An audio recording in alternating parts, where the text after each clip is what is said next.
Olá, sejam todos bem-vindos à TV Humana e hoje aqui no programa Nutrição em Pauta, Diálogo Saudável, a gente vai conversar um pouquinho sobre a nutrição e o comportamento, a nutrição comportamental, que é uma das abordagens que a gente trabalha dentro da nutrição, chamada de nutrição comportamental.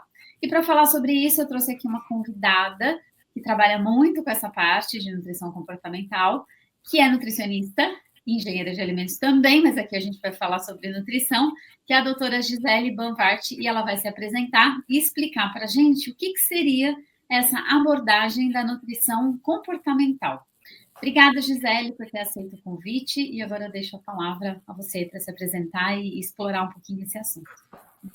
Olá, Raquel, olá a todos, prazer cumprimentá-los novamente, agradeço mais um convite, é sempre um prazer ter essa oportunidade de conversar aqui com todos vocês, né, sobre temas tão importantes aí, né, para a saúde das pessoas, né, e acho que esse é o nosso objetivo, né, Raquel, tentar trazer um pouco de conhecimento, debater um pouco temas que às vezes confundem, são tantas informações, ou mesmo temas que não se fala tanto, que acho que é o nosso caso hoje, né? Será que a alimentação é apenas nutrientes, né? Será que a nutrição é apenas um cálculo de calorias, de quantidades de proteínas, né?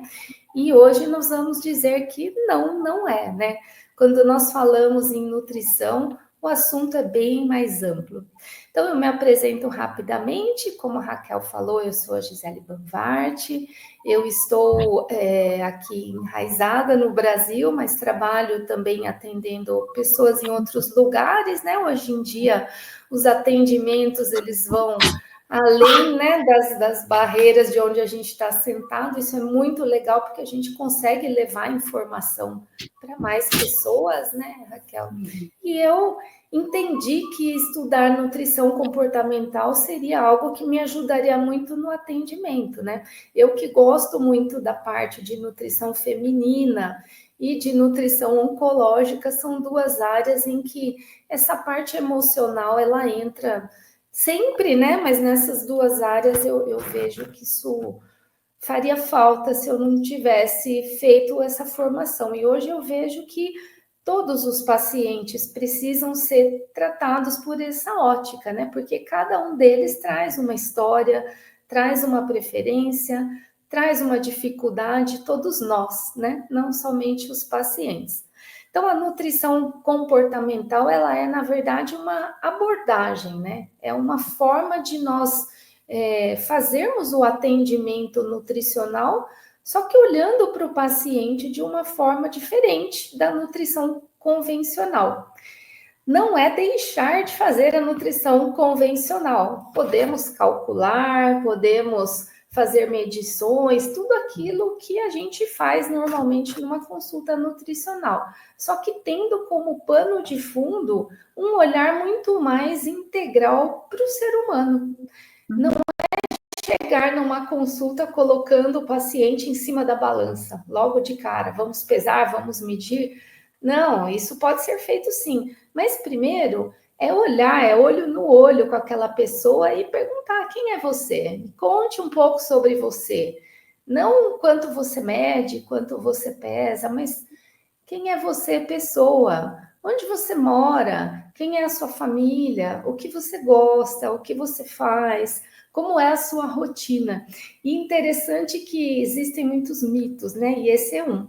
Quando eu pergunto para os pacientes, me conte um pouco da sua rotina, a maioria deles começa dizendo: bom, de manhã eu como uma fatia de pão, uma fruta. Eu falo: não, nós vamos falar sobre isso com certeza, mas não ainda. Eu quero saber de você. O que você faz? Você estuda, você trabalha? Que horas você acorda?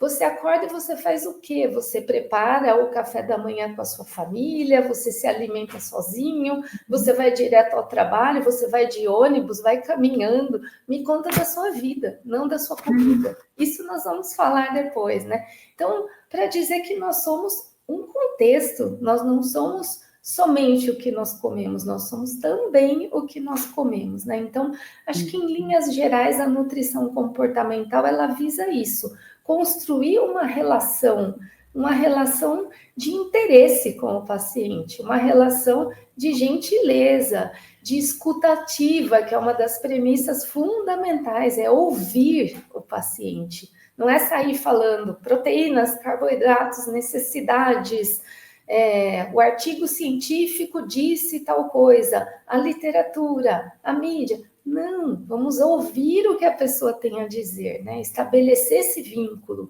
Isso é fundamental porque nós vamos fazer depois. A gente pode fazer tudo que a gente faz numa consulta comum, mas primeiro vamos ouvir o paciente. Acho que isso introduz, a meu ver, bastante do que a gente faz em nutrição comportamental. Exatamente. É porque a alimentação, acho que diferente de outros animais, o ser humano, na verdade, come, claro, por necessidade, que a gente sabe que é fisiológico, mas não só, né? A alimentação, eu diria que ela tem um contexto muito maior do que isso, e já sabemos que muitas das doenças, inclusive psiquiátricas, estão muito relacionadas com a alimentação, e o quanto que muitos traumas, né, também acabam afetando a alimentação. Então, não tem jeito, a alimentação é comportamento, né? Tá ligado? E aí, se a gente não trabalha esse comportamento, automaticamente eu não consigo trabalhar com uma alimentação de qualidade que caiba na rotina do paciente, né? Que é isso que você falou, né, Gisele? A gente vê muita gente que acaba buscando um profissional, nutricionista. A gente tem capacidade para isso, para fazer uma dieta perfeita do ponto de vista técnico, isso nós fazemos muito bem. Só que na hora que a gente entrega isso para a pessoa sem contextualizar, sem encaixar na rotina dela, sem saber se aquilo ali cabe, vai durar uma semana, 15 dias talvez. Né? Exato, exato. Durabilidade, né?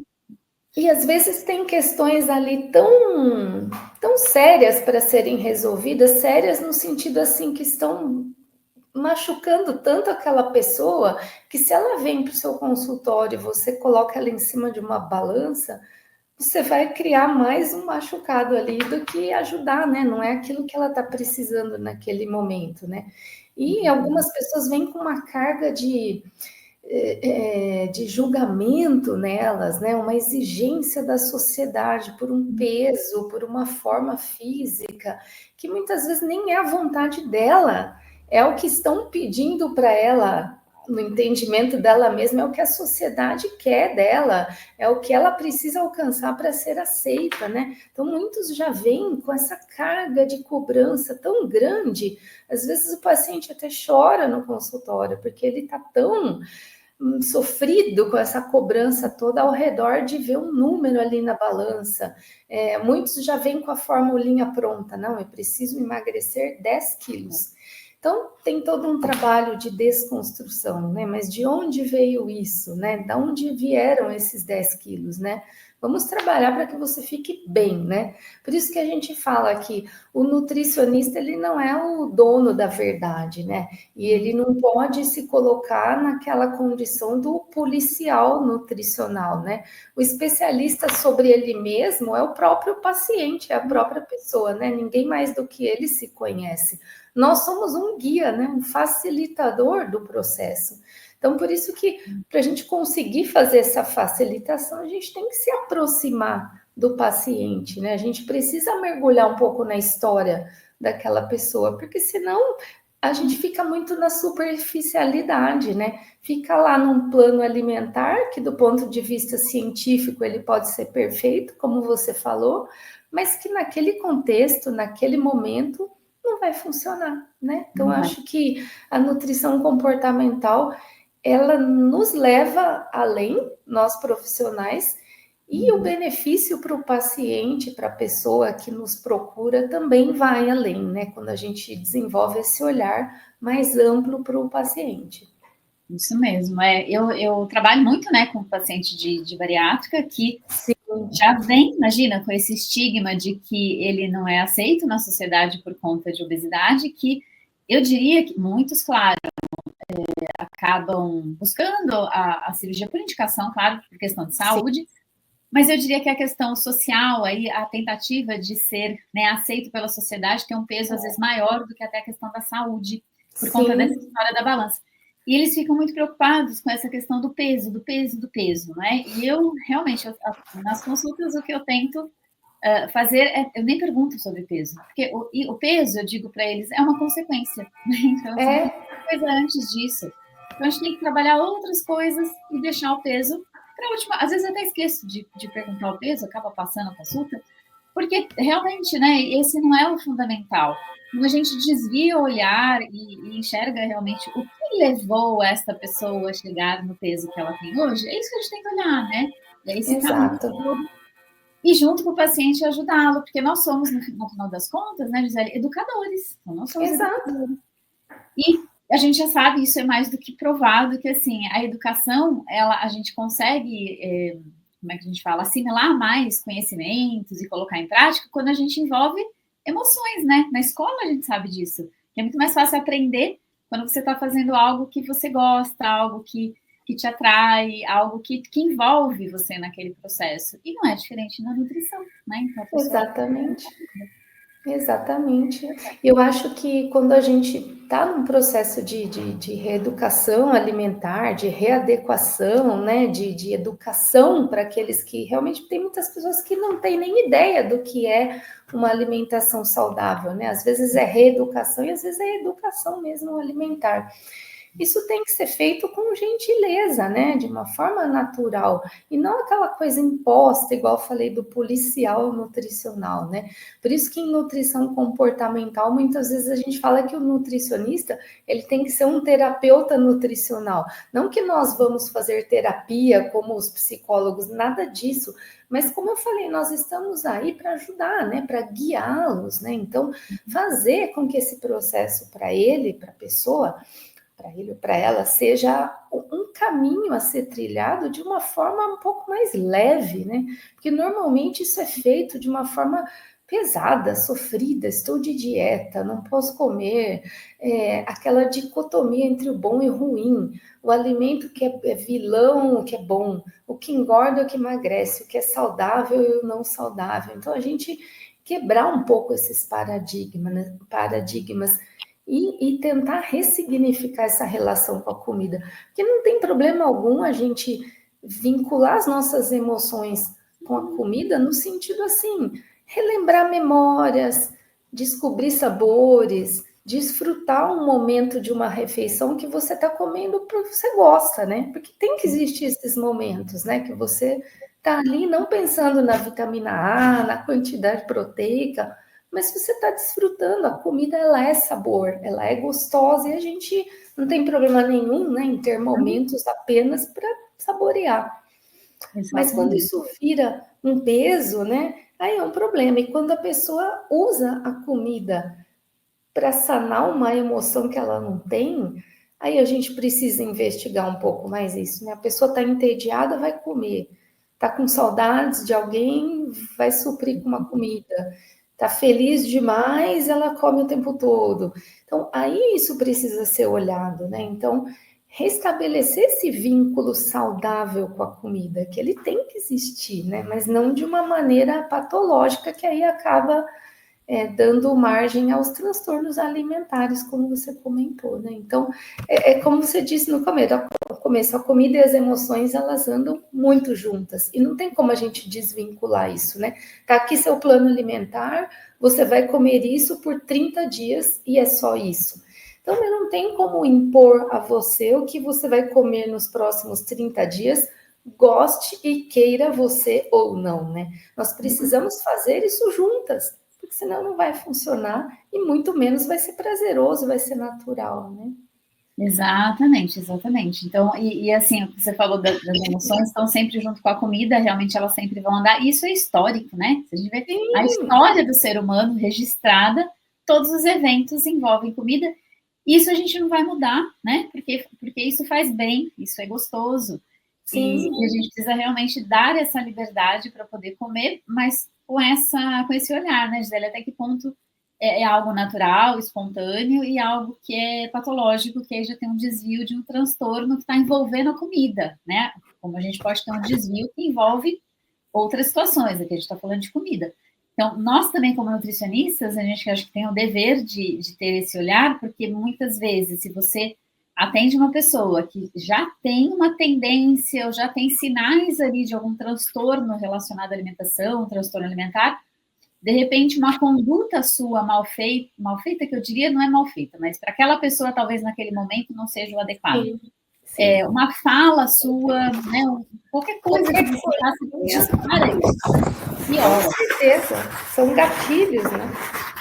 São gatilhos, exatamente. Então, o nutricionista acaba sendo, às vezes, um gatilho para despertar algo que estava ali já, né, latente e acaba piorando. Então, isso que a gente tem que desvincular. E o que eu acho interessante também, se a gente fala muito de comportamentos, né, no adulto, que é o que a gente está falando agora, mas vale lembrar que essa questão comportamental, ela é criada, essa base, né, relação com a comida, desde o nascimento, eu diria, né? Assim, desde lá do comecinho.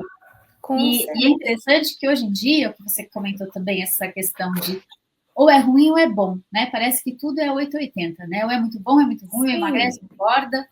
Não existe um meio termo aí, né? O natural. E aí, o que a gente vê hoje também com a questão da alimentação infantil, que os pais, extremamente preocupados, por conta do acesso à informação, claro, que a dieta, né, a alimentação daquela criança tem que ser extremamente saudável. E aí acaba fechando essa criança numa bolha, né, que ela não pode comer nada diferente, e também os pais não comem nada diferente na frente dessa criança. Então, a mãe não come um brigadeiro na frente da criança, mas ela come. Ela não come na frente da criança porque é uma coisa que é ruim. Então, a criança não pode ver ela comendo brigadeiro. Quando, na verdade, tem que ser o inverso. Né? Essa criança tem que ver que o brigadeiro também faz parte de um contexto de saúde, né? De alimentação saudável, e que os pais ou a mãe, numa festa ou em casa mesmo, tomam um sorvete, comem um brigadeiro, comem um doce, e não há problema nenhum com isso. Né? Num contexto saudável, né? Ao passo que muitos pais seguem fazendo aquilo que a gente super não recomenda, né? Usar a comida como recompensa. Ah, se você fizer toda a sua tarefa, você pode sair para tomar sorvete. Se você comer toda a comida saudável, aí você pode ganhar o brigadeiro, né? É tirar esse vínculo, né? Como usar a comida como recompensa, né? Ah, você comeu certinho, então você vai poder. Não, o brigadeiro é uma sobremesa. Se você ainda está com vontade, você vai comer o brigadeiro, né? Então, tirar um pouco esse estigma, né, de cima da comida, né? Acho que isso também a gente vê muito. E a gente vê N situações com criança, né? Você está num lugar silencioso, tá? A criança pequena começa a chorar, tá aqui um biscoito para a criança ficar quietinha, tá aí a mamadeira para ocupar a boca e não chorar. Então, a gente sabe que não é fácil, né, cuidar de criança, mas são coisas que a criança cresce, né, aprende isso desde o berço, né, e depois ela vai carregar isso para o resto da vida, né. Então... E aí depois nós, né, atendemos, eu não atendo criança, é muito, muito pontual, não é o meu público, acho que nem o seu, mas a gente acaba estando envolvido com adultos que vieram com essa carga, né, de emocional, enfim, de comportamento alimentar da infância. E também eu digo, acho que é interessante quando eu atendo, né? Acho que talvez você percebeu isso também, quando a gente atende pessoas em que você tem uma criança pequena em casa, eu diria que fica um pouco mais fácil, vamos pensar assim, a gente mudar, às vezes, comportamentos alimentares, escolhas alimentares, porque existe a questão da criança envolvida, né? Então, a gente acaba ajudando também essa família, de certa forma, a ter uma rotina mais saudável. E a criança ali parece que é uma motivação maior, né, da família. Existe a preocupação, né, em oferecer uma alimentação mais completa, né, no horário. Isso é importante, né? Uma coisa que até o guia alimentar, né, atual da população brasileira, ele reforça muito a importância da alimentação em família, né? Que é o que vai realmente fomentar as emoções boas vinculadas com a comida, né? O convívio, a partilha, a companhia, né? Isso vai ficar para sempre. Acho que sempre que a gente fala de emoção com comida, uma das que vem sempre no assunto é o bolo da avó, né? Aquele cheirinho do forno, aquela coisa. Acho que os assados evocam muito isso, né? O biscoitinho no forno, o bolo, a torta, porque a casa fica perfumada, é aquele perfume de carinho, né? Então, isso são emoções bonitas com a comida, né?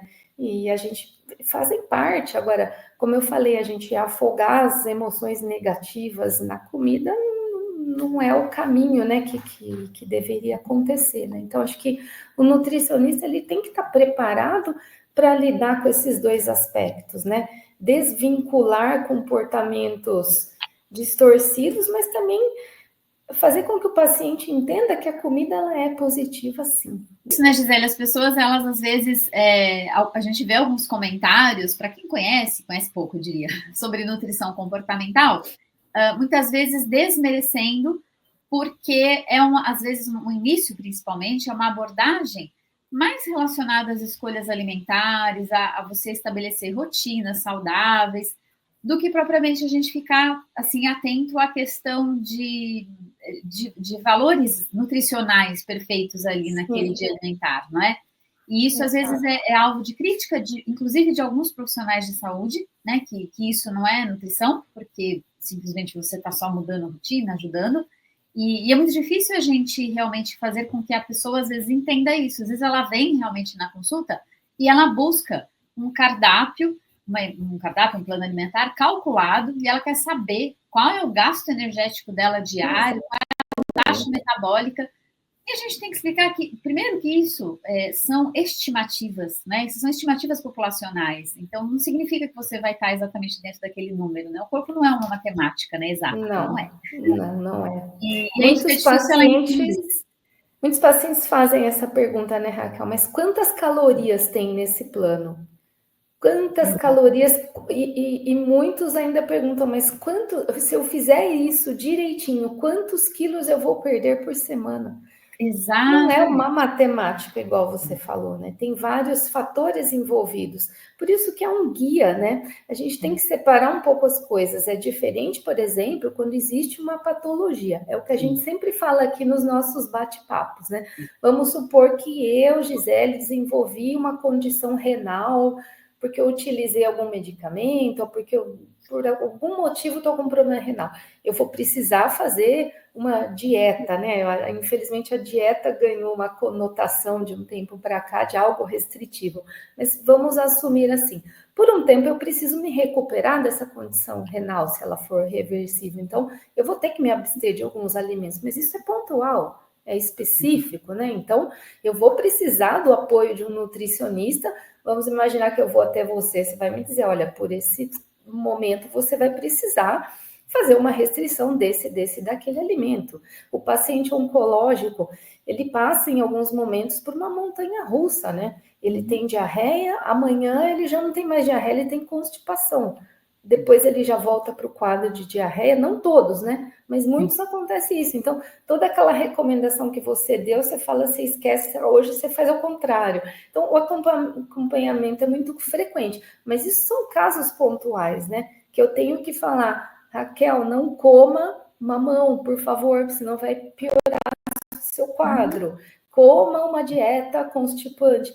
Mas isso são outras situações, né? O paciente que vem buscando melhorar a qualidade da alimentação, até emagrecer, melhorar a composição alimentar, o que a gente fornece é um guia para ele, né? Olha, veja aqui seu café da manhã. Vamos tentar diminuir um pouco as fontes de carboidrato e colocar mais proteína? O que você acha? Né? Não é uma coisa imposta, ó, você não come mais pão, tá? Você vai comer ovos todo dia. Ah, mas eu não gosto de ovos. Não importa, vai comer. E assim funciona, né? E se amanhã eu acordar e não tiver vontade de ovos, eu quero comer um iogurte? Também é fonte proteica. Então a gente não pode impor, né, para uma pessoa aquilo que ela vai comer. Nós vamos orientar, né? De manhã é importante que você tenha uma fonte proteica. Por quê? Porque vai te ajudar nisso, nisso e naquilo.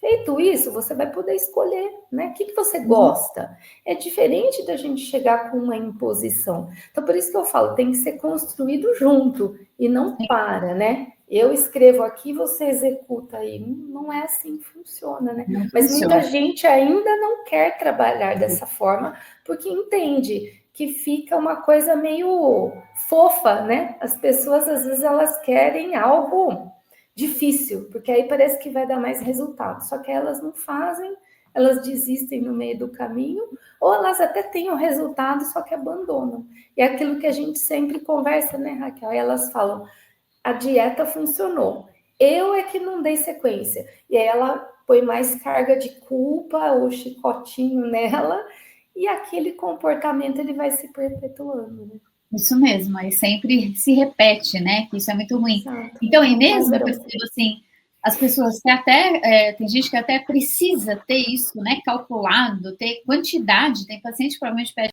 para você também colocar quantos gramas de arroz, de feijão que vai ter no prato, né? Quantidade super certinha. Ele pode até seguir colocar isso em prática, mas a gente percebe que é um sofrimento, né? É um sofrimento. Quer dizer, a pessoa ela vai seguir porque ela quer o resultado e aquilo é muito sofrido.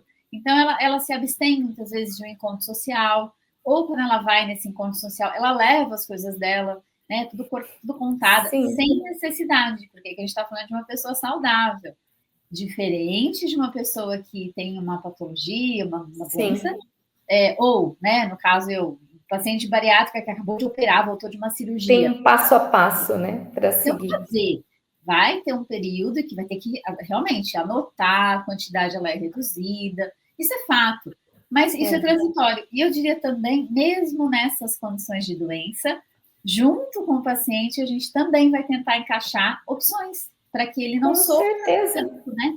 Bom, essa é a questão. Com certeza. E pode ser gostoso, né? Outro dia eu estava atendendo um rapaz que é dos pacientes da oncologia e ele tem um quadro bem específico, bem desafiador e ele tem episódios de diarreia muito intensos por conta da cirurgia que ele fez, né? Foi toda uma remodelação ali do intestino dele. E juntos eu resgatei uma receita da minha avó, que é um bolinho que vai amido de milho, né? E o amido ele tem a característica constipante. Então a gente até riu juntos na consulta que ele falou: "Olha que doutora, que jeito legal de consumir amido, porque eu não aguento mais fazer soluçãozinha de amido com limão". Eu falei: "Olha aí como a gente pode encontrar formas mais gostosas, né?" Ele estava fazendo aquela solução de amido com limão e não sei mais o que. Ele falou: "Olha, eu vou fazer a mesma coisa, só que vai ficar mais gostoso agora".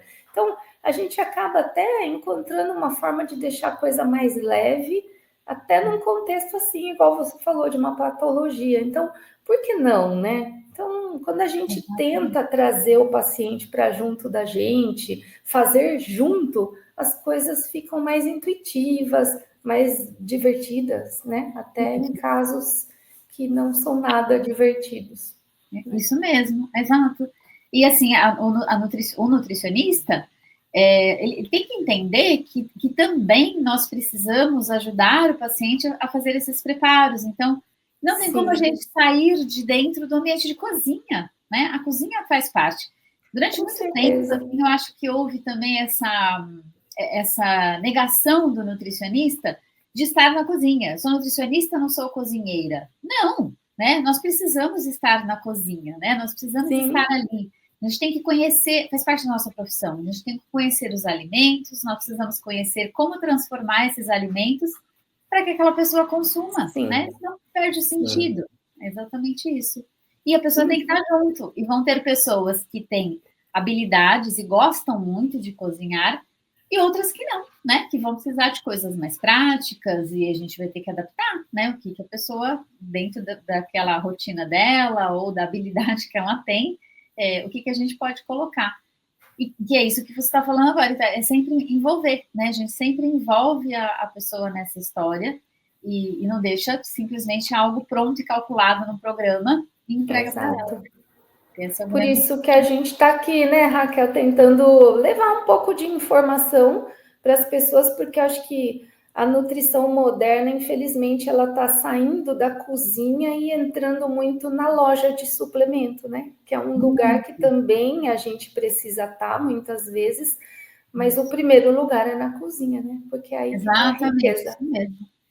A gente, pela praticidade, eu acho que, eu não sei, acho que as pessoas, pela questão hoje em dia, as pessoas querem tudo muito rápido, né? E a gente está falando de um processo aqui que não é rápido, né? Não é rápido, isso é fato. A gente tem que deixar muito claro para a pessoa que essas mudanças, elas não ocorrem da noite para o dia, e muitas vezes o resultado que ela espera, que na maioria das vezes é estético, é balança, não acontece da noite para o dia, e eu diria que nem metabólico, né? Mesmo que ela tenha os exames bioquímicos ali todos alterados, a gente precisa mudar isso também, não ocorre dentro de um mês. Isso não acontece, né? A gente precisa de tempo para isso. E aí que entra a questão da constância, da sustentabilidade, por isso que tem que ser algo que não vai pesar, né? Que ela consegue carregar. E hoje em dia, todo esse imediatismo, né? As pessoas querem tudo muito rápido, querem tudo para ontem. A exposição das mídias sociais, eu acho que um lado muito bom, porque tem acesso à informação, por outro, muita informação ruim, muita pressão chegando, né, nas pessoas. Sim. E aí o suplemento, né, entrou nesse meio. Então, assim, já que, né, demora tanto para você conseguir tudo isso através do seu alimento, para a cozinha, então pronto, vai lá na loja e compra, né, um suplemento. Exatamente. Mas isso é importante, a gente não pode esquecer que quando a gente compra um suplemento lá dentro da loja de suplemento, tem só aquele nutriente, né? Quando a gente come o alimento, a gente tem tanta coisa ali dentro. Tem vida ali, né, naquele alimento. Tem muita, mas muita coisa ali que a gente não conhece que tem ali dentro, né? Que ainda não se conhece, porque as pesquisas estão avançando. Então, tem muito mais coisa ali do que a gente realmente imagina e que faz muito melhor para a nossa saúde do que comprar cápsula na loja, né, de suplemento. Com certeza. E eu acho, Raquel, que assim, essa questão do comportamento, ela permeia todos os ciclos da vida, né? A gente falou da criança, que nem eu nem você temos foco em criança, a gente falou em grupos específicos, né? O bariátrico, o paciente oncológico, esses grupos bem particulares que a gente atende, mas eu que gosto de saúde feminina bastante, atendo bastante mulheres no consultório, eu vejo dois grupos aí que eu traço um paralelo entre eles.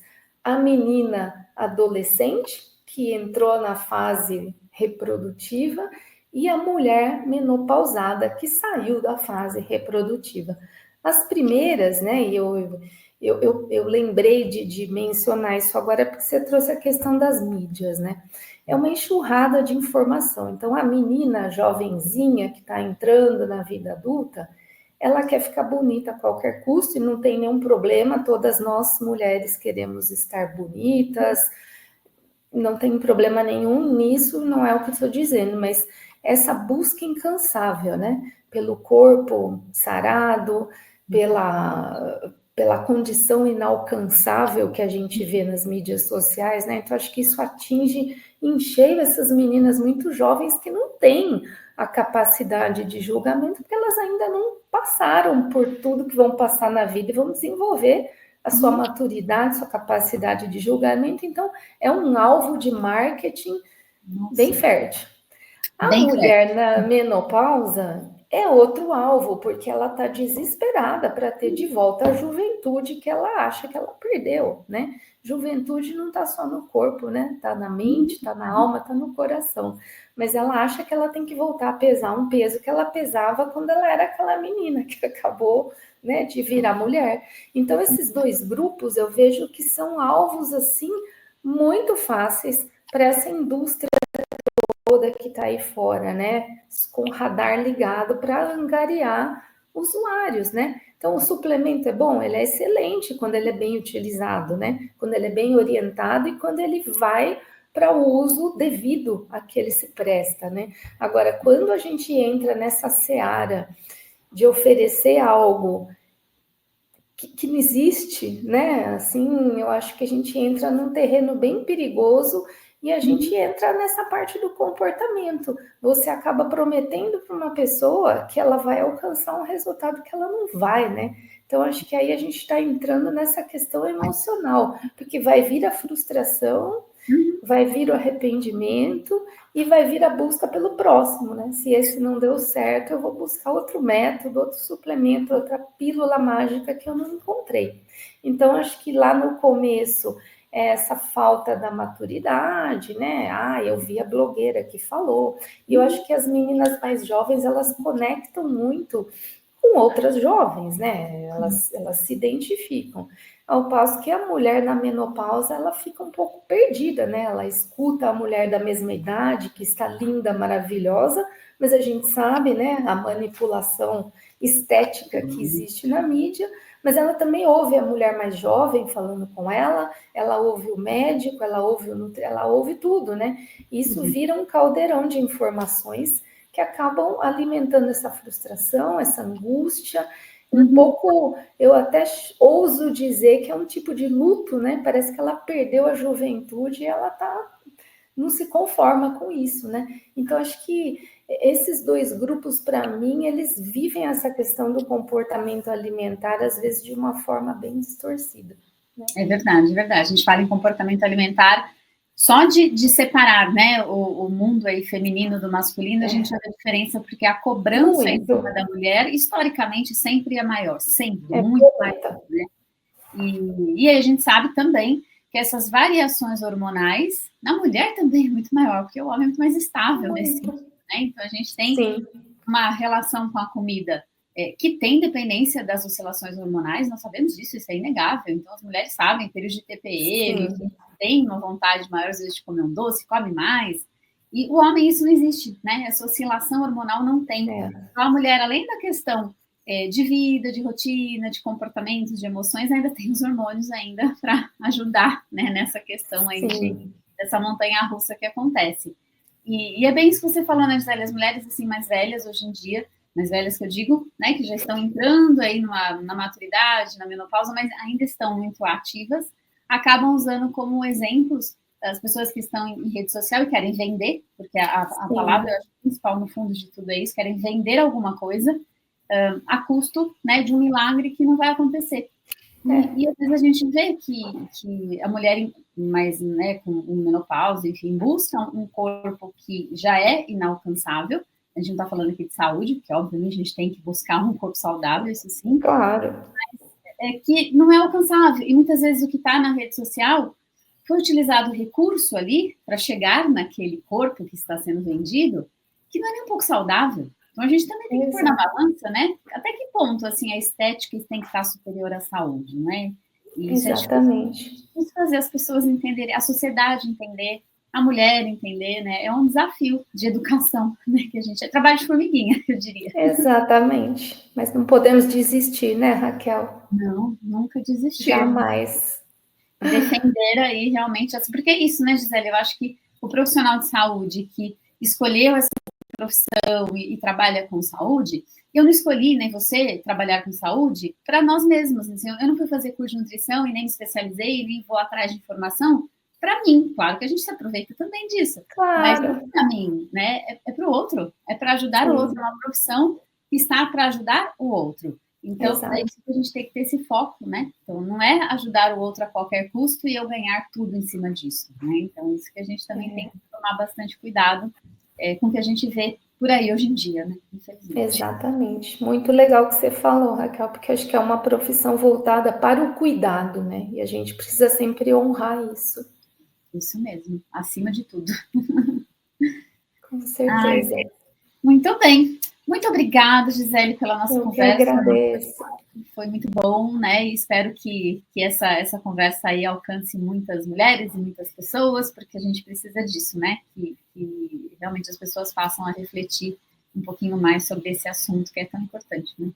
Com certeza. Sempre um prazer estar aqui com você, com todo mundo que nos ouve aqui. Muito obrigada, Raquel, por mais um convite e até o próximo. Muito obrigada, Gisele. Então, agradeço também todo mundo que ficou com a gente até o final do vídeo.